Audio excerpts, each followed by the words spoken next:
Para esta nueva sesión tenemos preparado tocar el tema de nuestra estructura de la tesis y vamos a ir desarrollando parte por parte. Esto va a ser bastante útil en términos de ya la proyección cuando uno está empezando recién a desarrollar su trabajo de tesis o si es que ahora nos toca más bien reestructurarlo o hemos tenido algunos contratiempos, dudas de cómo armar nuestra tesis. Para comenzar, quiero aclarar que es necesario entender esto como una serie de elementos ordenadores que vamos a aplicar a la estructuración de nuestra tesis. No tanto así como algo rígidamente esquemático donde cada una de las partes que vamos a ver debe estar exactamente igual y no admite alguna variación o algún cambio. Lo que quiero decir en otras palabras es que puede ser que, y esto es totalmente válido, que la tesis no significa que para todos los casos, para todas las situaciones, tiene exactamente los mismos elementos, los mismos subtítulos, porque los acápites variarán, la forma de trabajar variará. Sin embargo, lo que voy a explicar en esta sesión es la estructura base sobre la cual todos tendrían que aplicar luego ya según sus propios temas, según sus necesidades, la estructuración de sus propias tesis. Por ejemplo, en algunas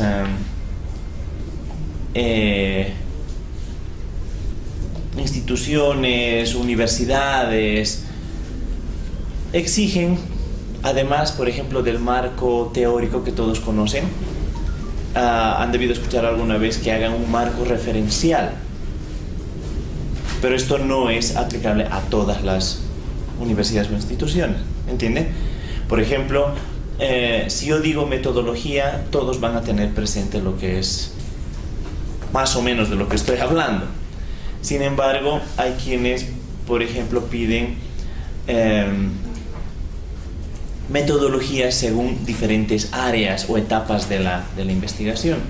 O han debido escuchar, obviamente, que la tesis debe tener una parte que se llama justificación, ¿no es cierto? Sin embargo, algunas áreas, materias, por ejemplo, desglosan esto de la justificación, además en una justificación teórica, justificación técnica, justificación económica o social. ¿Entienden? Entonces, yo creo que cada uno va a poder desarrollar según sus propias necesidades y según también cómo vayan trabajando con su tema de investigación y su tutor. Este les va a tal vez sugerir que haya un marco referencial o una justificación técnica, una justificación económica, una justificación legal, qué sé yo. Pero lo que vamos a trabajar aquí es en términos generales dónde y qué debe tener, por ejemplo, la justificación, simplemente. ¿Entienden? Entonces eso es lo básico. ¿Por qué? Porque en mi experiencia he notado que este proceso de escribir entraña un problema. A veces uno se queda estancado, se queda mirando la pantalla o la hoja en blanco y no hay cómo proseguir, cómo empezar a escribir. Y otro problema es que a veces uno escribe en un lugar determinado y dice, pero eso ya tendría, esto estoy repitiendo en otro lado. ¿Entienden a qué me refiero? Eso es, yo creo que teniendo claro la estructura vamos a tratar de producir un texto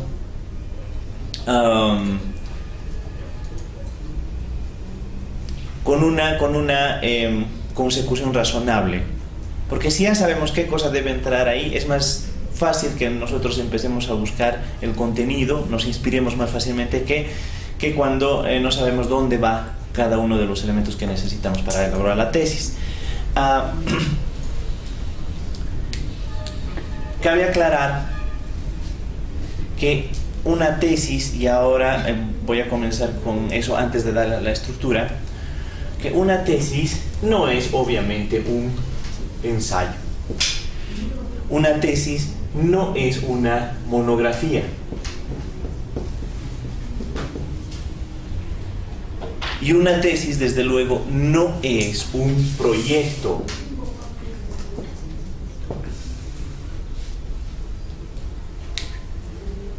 Los que han elaborado principalmente tesis van a saber a qué me refiero. Los que han elaborado una tesis, por ejemplo, en el nivel de grado con el que han obtenido su grado profesional, antes de optar por esta etapa que es la maestría, especialmente en el nivel de grado, o como pregrado se le conocía, muchas universidades y carreras tienen distintos modos o modalidades de titulación. Entre ellos está, por ejemplo, el proyecto de grado, ¿no es cierto? Aquí el postulante debe saber esta distinción. Estos no son tesis.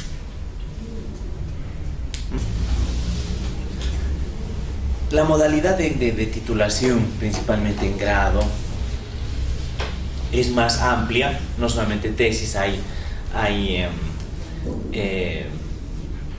examen de grado, hay tesis, hay proyecto de grado, hay trabajo dirigido y bueno, hay excelencia y no sé cuántas más, ¿no?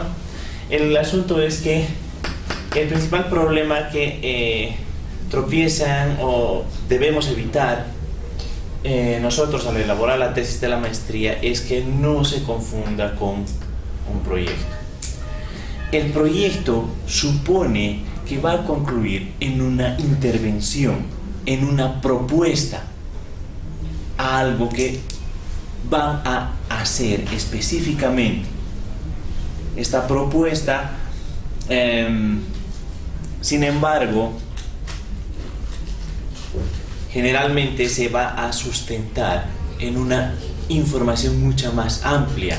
Generalmente se basa en otros estudios, en tesis que han desarrollado a profundidad un tema para poder recién justificar cualquier tipo de intervención o producir una propuesta. La tesis, en cambio, esa es la base de cualquier o muchos más proyectos. La tesis es una investigación científica en profundidad sobre algún tema para descubrir algo. Aunque esto le suene muy exclusivamente del modelo popperiano, me refiero al modelo hipotético deductivo, donde tengamos que plantear una hipótesis y demostrar. A fin de cuentas, lo que es ineludible es que estamos yendo a, pues, llámenlo, comprobar, demostrar o descubrir algún elemento de nuestro campo, del conocimiento en general, ampliar el conocimiento sobre ese tema. Una vez que lo conocemos suficiente, después de haber identificado un problema, haber supuesto a partir de una hipótesis, por ejemplo, una respuesta a ese problema, la investigación pues lo resuelve, lo explica, no solamente describe, sino trata de explicar por qué o cómo funciona, y esa investigación a fondo puede servir luego para políticas públicas, para hacer proyectos, para hacer intervención. Pero esta intervención no tiene lugar, no tiene sentido si es que no hay una investigación previa que lo justifique. Por lo tanto, el nivel más elevado viene a ser la tesis.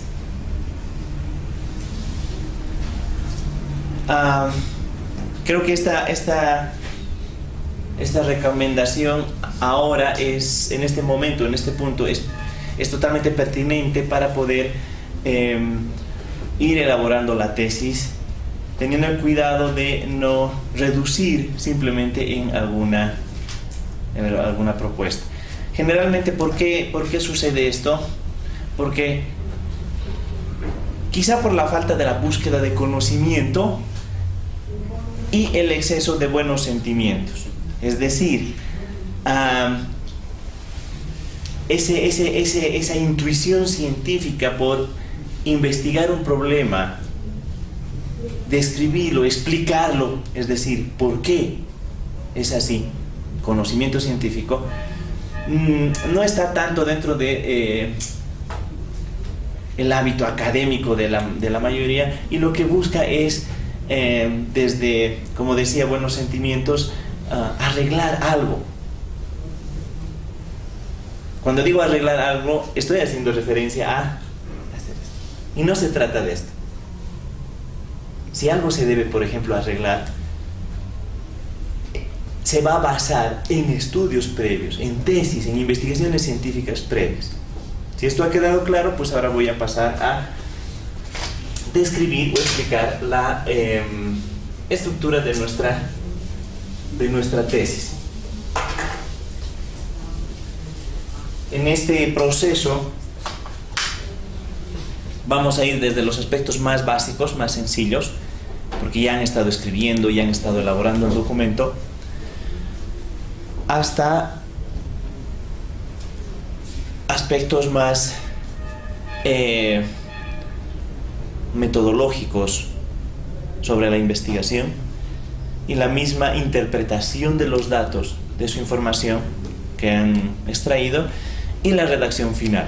Más o menos eso va a ser el proceso.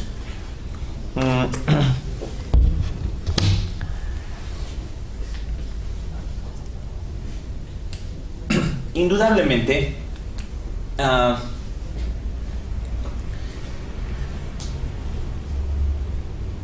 algo ya súper repetido hasta el cansancio y que es difícil renovar o 100% ser original, es que toda investigación parte de una cuestionante, una pregunta. Vamos a asumir que todos aquí ya tenemos una pregunta de investigación, un problema de investigación ya elegido con el que estamos trabajando. Solamente vamos a empezar a pulir esto de la estructura. En primer lugar, necesariamente nuestro documento, nuestra tesis, requiere un título. Puede ser que ya lo tengan desarrollado desde el inicio, o puede ser que después, en el transcurso de la elaboración de la tesis, esto vaya cambiando. No hay ningún problema, no hay ningún inconveniente. Es más, esta recomendación la digo ahora y la voy a repetir constantemente. El proceso de la elaboración de la tesis es un proceso dinámico y no lineal, en el sentido de que estamos atravesando etapas y las que ya hemos pasado las hemos dejado, las hemos olvidado. Por ejemplo, hacemos la introducción, hacemos la justificación, hacemos el marco teórico, y eso ya he hecho, entonces eso ya ni lo toco. Ahora solamente es el trabajo de campo y no sé qué. Trabajar de esta manera no es la más indicada. Generalmente este proceso de investigación implica un constante retorno entre un diálogo, si quieren, entre la teoría y los datos empíricos y documentales que están sacando.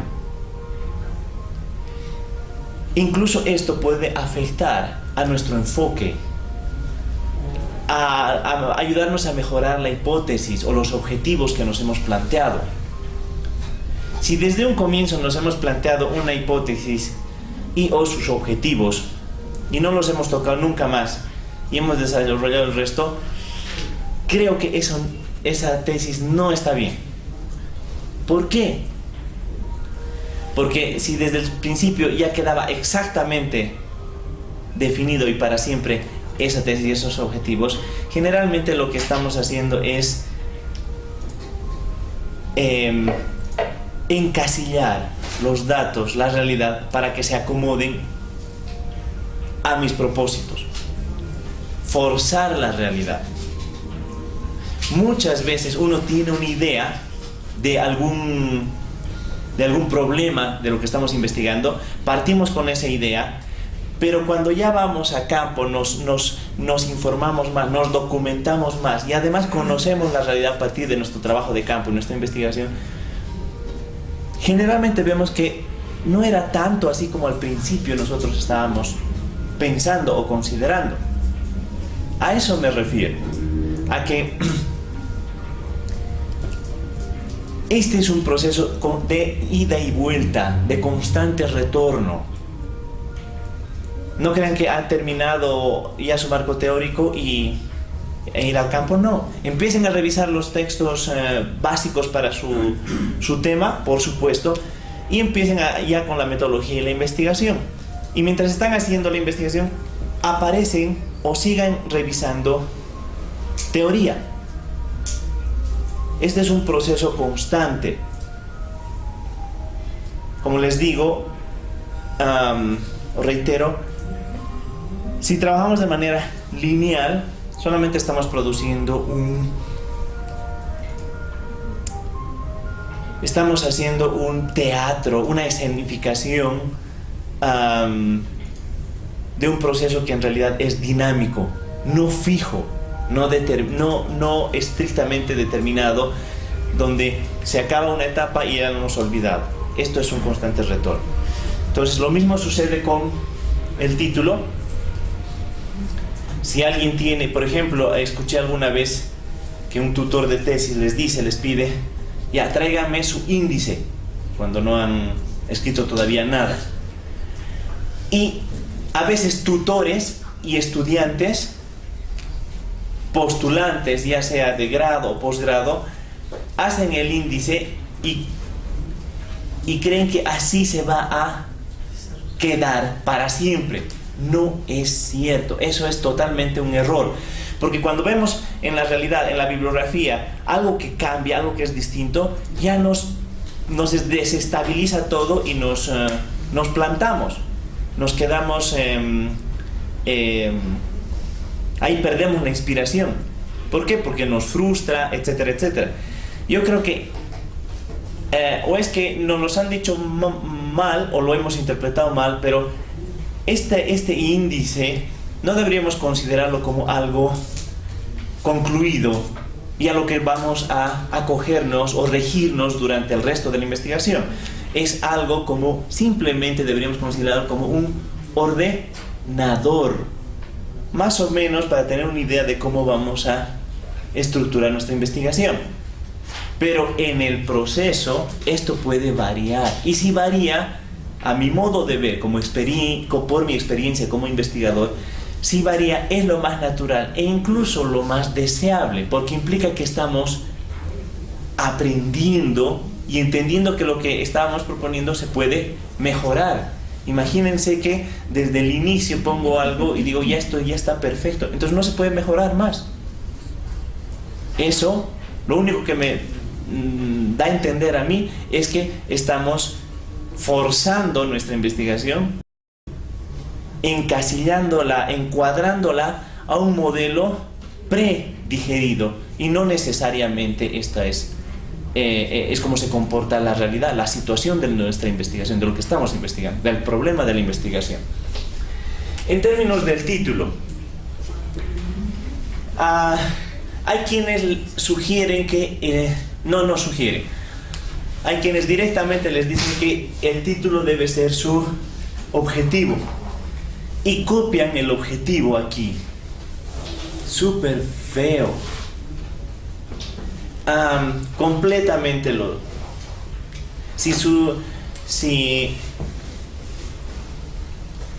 si su tema de investigación era, o su objetivo era estudiar las relaciones de tal, de no sé qué, el título es Estudio de las relaciones de tal, de no sé qué, entre los periodos tantos de la comunidad, 3 líneas creo, o más incluso de título. Vean las tesis que hay, por ejemplo, en línea en otros países. Alguna puede haber así, pero la mayoría no son así. Obviamente el título es, el objetivo es base para crear su título, pero no quiere decir que tienen que copiarlo de esa forma. ¿O han visto alguna vez un libro que esté con un título así tremendo? Una estrategia es que hagan un título y manejen con su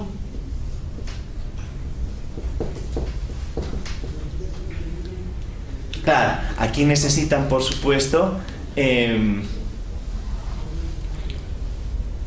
cierta creatividad, no demasiada, tampoco se crean muy innovadores, porque debe quedar claro lo que están haciendo.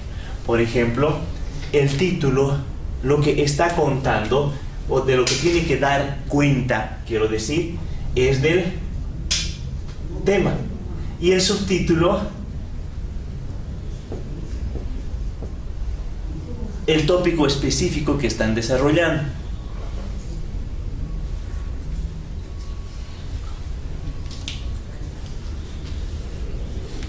Por ejemplo, voy a citar algunos libros o tesis. Hay un libro conocido, famoso de aquí en nuestro medio, uno de los primeros textos que investigó desde un aspecto más urbano, más moderno, a las élites en nuestra sociedad. El libro se llama Jailones. No sé si alguno lo ha conocido, lo ha escuchado sobre él. El título es Jailones y debajo dice En torno a la identidad de los jóvenes de la élite paceña. Listo. ¿Qué es el tema? ¿Qué es lo que trabaja? Jailones. Pero ¿qué cosa de los jailones? Es más, o sea, es amplio si digo solamente jailones. No todo, dice solamente en torno a la identidad cultural. Entonces no va a trabajar, si nos dice identidad cultural, ya estamos entendiendo de que no va a trabajar, por ejemplo, política, no va a trabajar economía. Dice en torno a la identidad.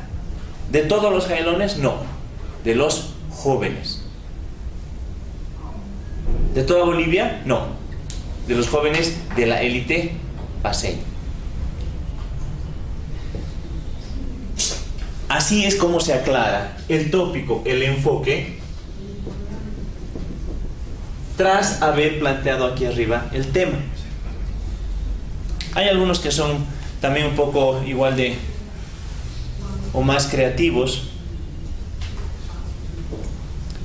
o menos creativos, pero la idea es que se maneje de esta forma, se plantee el tema y nuestro enfoque. Para eso podemos usar título y subtítulo, no hay problema. Si quieren copiar el objetivo en la tesis,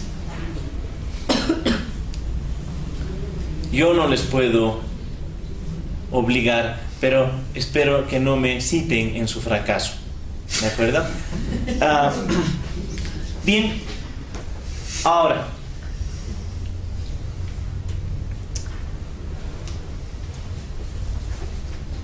acá tenemos algo también que yo he tenido problemas con algunos tesistas, con muchos tesistas, con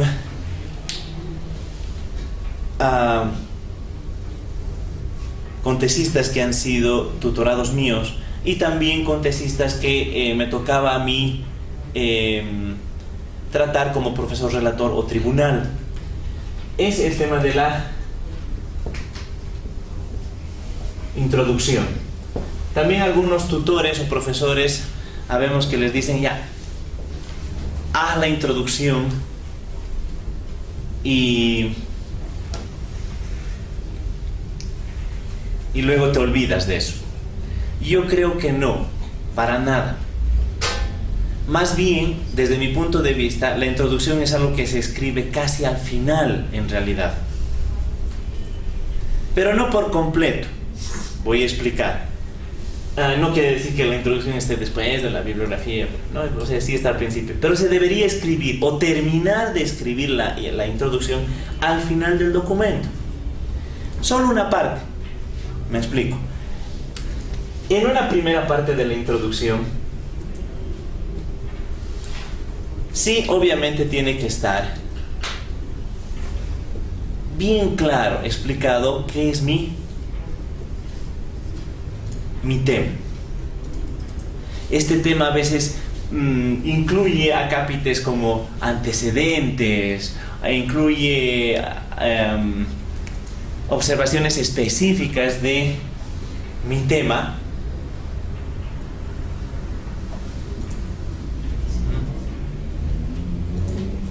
pero lo que falta desarrollar en la introducción, y eso se hace al final, es una descripción de la estructura de la tesis. Una descripción de la estructura de la tesis me refiero a que después de haber hecho la introducción a su tema, este otro pedazo, que es el que se debería escribir cuando ya han terminado de hacer toda su investigación, ya han terminado de redactar todo su documento final, es una descripción de la estructura de la tesis. Me refiero como a una descripción de cómo está organizada la tesis.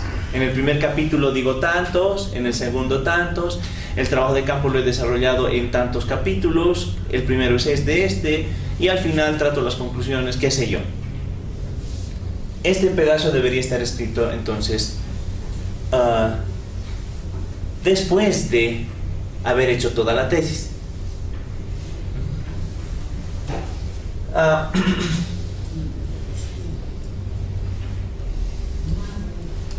Ahora bien, la primera parte tiene una gran importancia porque la introducción debe ser capaz de dejar claro de lo que esta tesis ha investigado, este tema, pero de una manera atractiva. Debe seducir al lector a mi tema, de lo novedoso que es, de los hallazgos que va a brindar, etcétera, etcétera. Debe tener la suficiente capacidad para seducir al lector y se interese por el resto del contenido. Hay muchas estrategias para ello, estrategias vinculadas a la redacción o consejos sobre una mejor redacción de la tesis. Por ejemplo, pueden haber estrategias como las de confirmación, estrategias como las de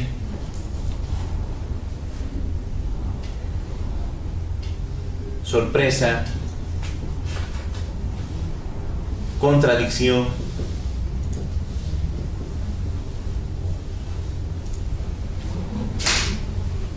por ejemplo, cuando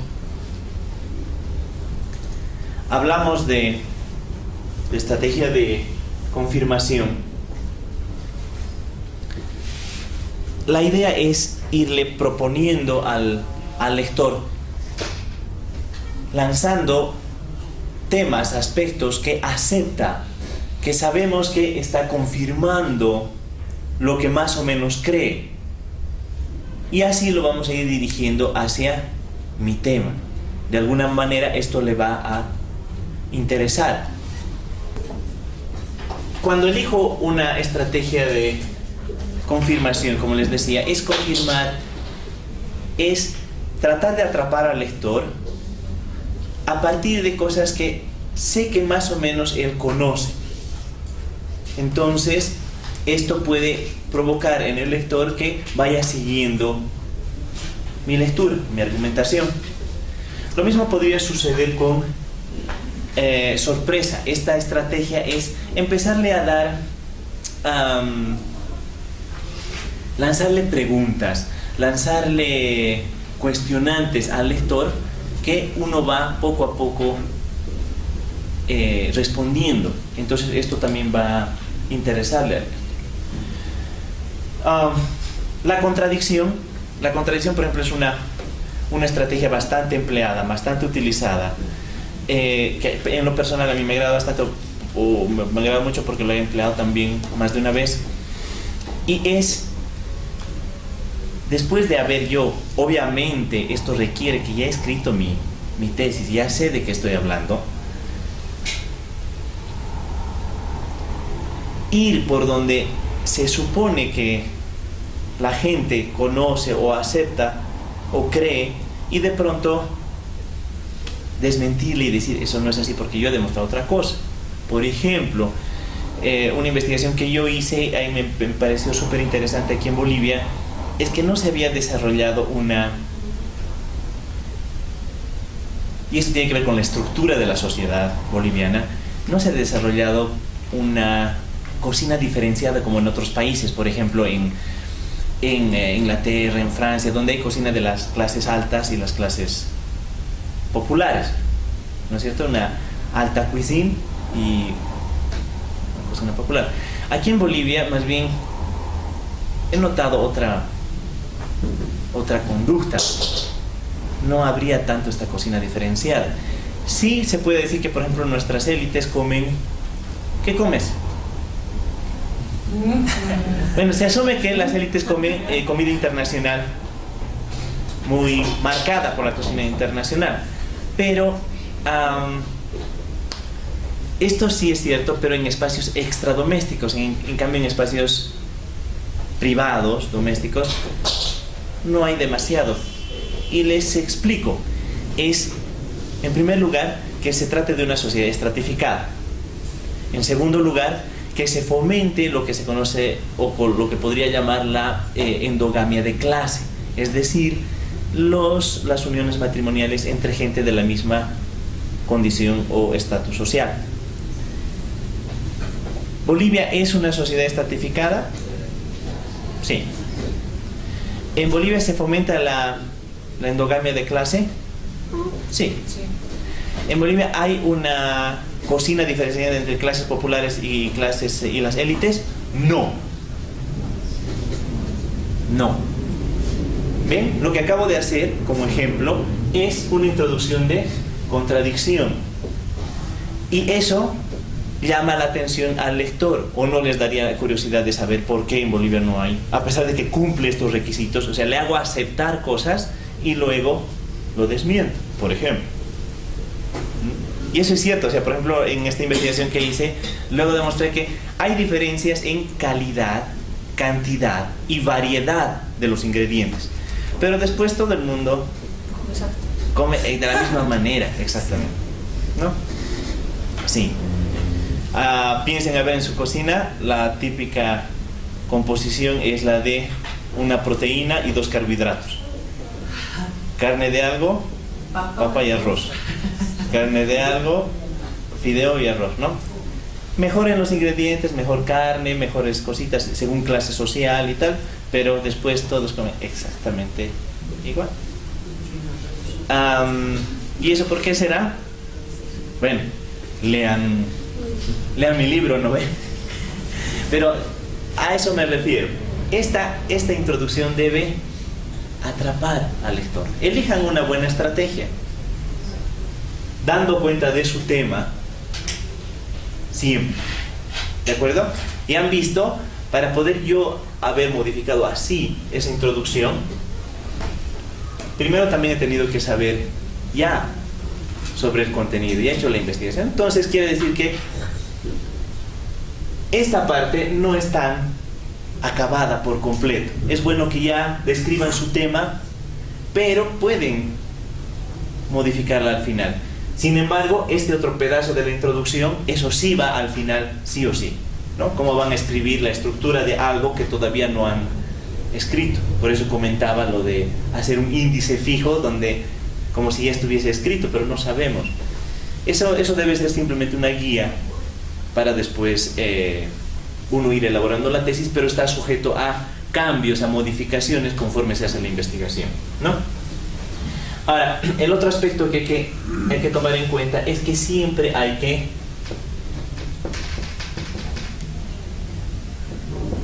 justificar nuestra investigación, nuestro tema de investigación. Aquí tengo muchos problemas con los tesistas, con toda la gente que tengo la suerte de trabajar, y suerte no es una ironía.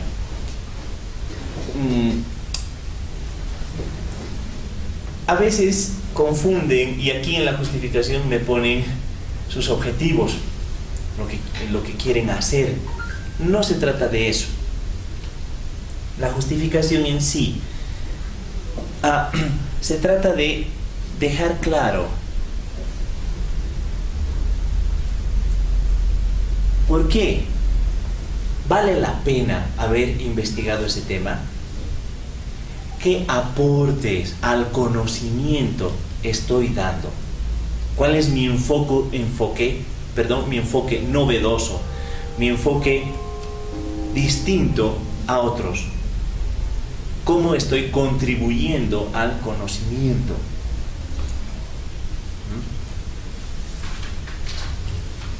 Esa es la justificación. Aquí muchos me han comentado sobre sus temas que son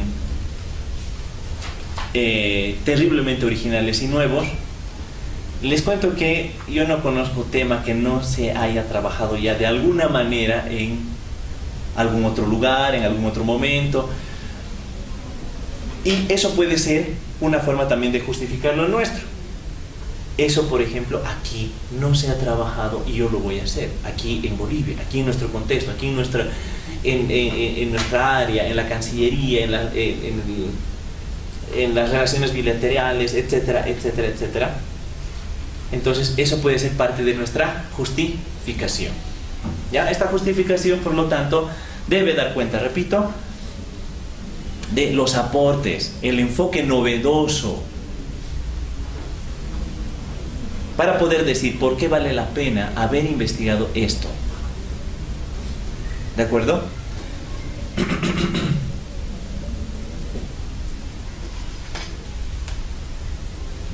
Después, otro aspecto que debe desarrollarse en la tesis es el del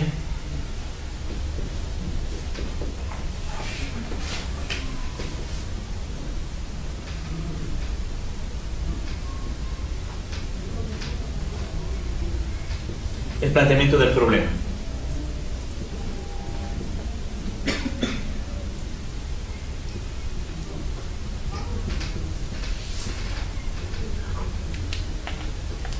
Bien, aquí en el planteamiento del problema deben dar cuenta de las inquietudes que les han llevado a elegir este tema de investigación y luego cerrar con la formulación del problema. Es decir, aquí recién se redacta la pregunta de investigación. Primero se hace el planteamiento del problema. Ustedes, como dicen, deben, como se dice, bueno, no voy a usar ninguna forma coloquial, pero quiero que me entiendan que acá deben echar rollo, deben deben argumentar cuáles han sido sus motivaciones, inquietudes para elegir, para decir, esa es una situación problemática.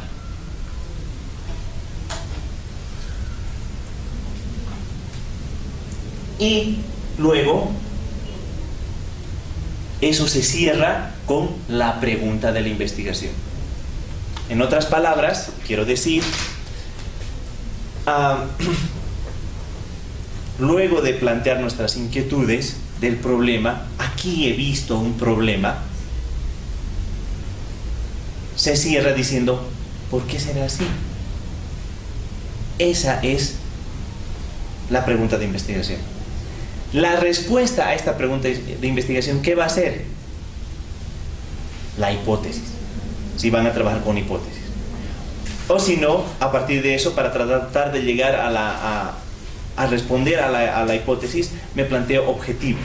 Es decir, ya sea que se planteen hipótesis, objetivos o problematización, la estructura tendría que ser así. Planteo la problemática, mis inquietudes, por qué yo he identificado aquí una situación problemática, y luego cerrar con la pregunta de investigación. Eso trataría. Bien, como sé que los temas son bastante diversos, tal vez puedo hacer este mismo ejercicio en base a alguno en particular. Lo que pasa es que si resuelvo uno en particular, luego van a pensar que este curso es muy dirigido para alguien en especial. Pero voy a hacer un ejemplo muy general, algo que todos podamos entender. Y dado que aquí tenemos una participante muy joven, voy a elegir un tema relacionado a la niñez, ¿ya? Lo que yo voy a hablar, piensen que están leyendo el planteamiento del problema, ¿ya? Piensen que lo están leyendo. Yo voy a hacer como que soy el libro, ¿de acuerdo? Entonces voy a hablar de esto y luego voy a cerrar con mi pregunta, ¿de acuerdo? Y dice así, miren, este sería el planteamiento del problema, subtítulo, ¿ya? En los últimos años hemos visto cómo la tecnología ha atravesado una aceleración frenética, ha avanzado tanto que, qué sé yo, en 30 años hemos pasado de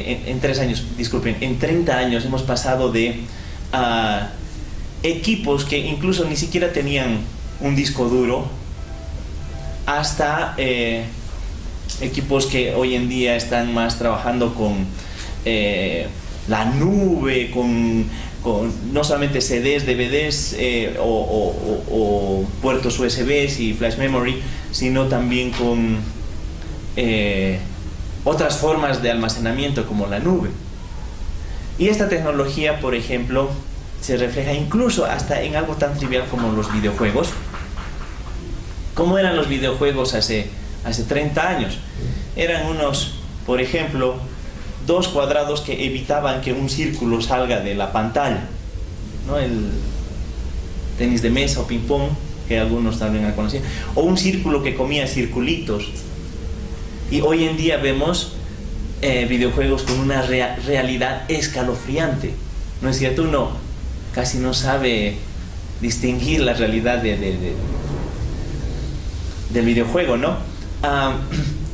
Y el espectro de jugadores es muy amplio, ¿no es cierto?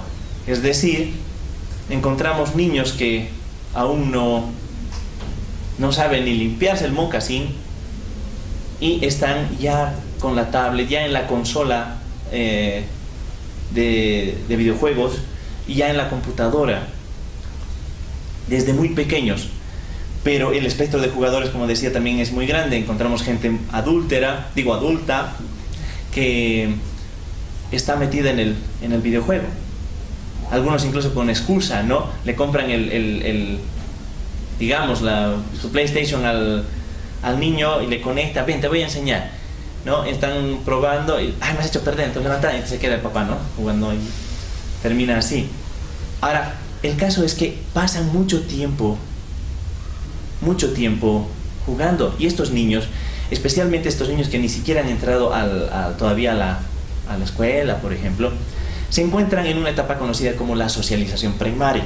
La socialización primaria sienta las bases de todos nuestros conocimientos y determina cómo vamos a estructurar todos nuestros futuros conocimientos.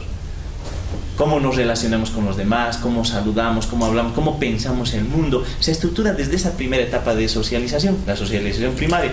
La socialización secundaria ya se trata de cuando entramos a la escuela, el ejército, la universidad, el trabajo, etcétera, etcétera, etcétera. Pero esta primaria es muy determinante. Por ejemplo, ¿por qué a los bolivianos no les gusta comer? A ver, ¿qué tal si nos asomamos acá a la ventana y vemos enfrente pasar a un joven que está pasando con su Rottweiler, uno de estos cachorros, y cachorrito, bien grande, bien pelaje brilloso? ¿Cuántos de nosotros nos acercamos a la ventana y decimos, mira, mira qué lindo perro, te lo imaginas en la parrilla, mira esas piernitas? ¿Y cuántos lo harían? Muy pocos, pero porque eso se ha estructurado en nuestro paladar culturalmente desde que somos niños, en esa socialización primaria, ¿no es cierto? Si hubiéramos nacido en otra cultura, por ejemplo China, Corea, eso se comen de todo, ¿no? Sería de otra manera. Entonces este es un ejemplo para mostrarles la capital importancia que tiene ese pedazo de socialización primaria, ese periodo. Ahora, el conflicto podría estar en el hecho de que cuando tendrían que estar completamente socializándose, los niños están sentados horas frente a una pantalla. Planteamiento del problema. Punto final. Pregunta: ¿de qué manera se verá afectada la socialización primaria en niños que tienen conductas adictivas a los videojuegos? Así, no sé si me han podido entender. Aquí planteo mis inquietudes. ¿Qué es lo que me han llevado a encontrar eso como una situación problemática? Y luego digo, ¿qué pasará? ¿Por qué será? ¿Quién? ¿Cuándo? ¿Entre cuántos? No sé. Así debería más o menos plantearse el problema. Claro que para plantearnos el problema en una tesis de maestría, incluso en las de pregrado también sucede lo mismo, tengo que conocer un poco, ¿no? No estamos haciendo aquí marco teórico, pero tendría que dar cuenta de la situación.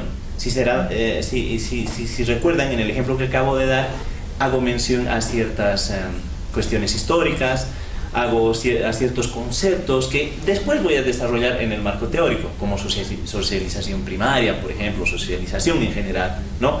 Voy a desarrollar en el marco teórico, pero aquí empiezo a usarlos para plantear el problema. Por eso se llama planteamiento del problema, y esto otro va a ser la formulación del problema.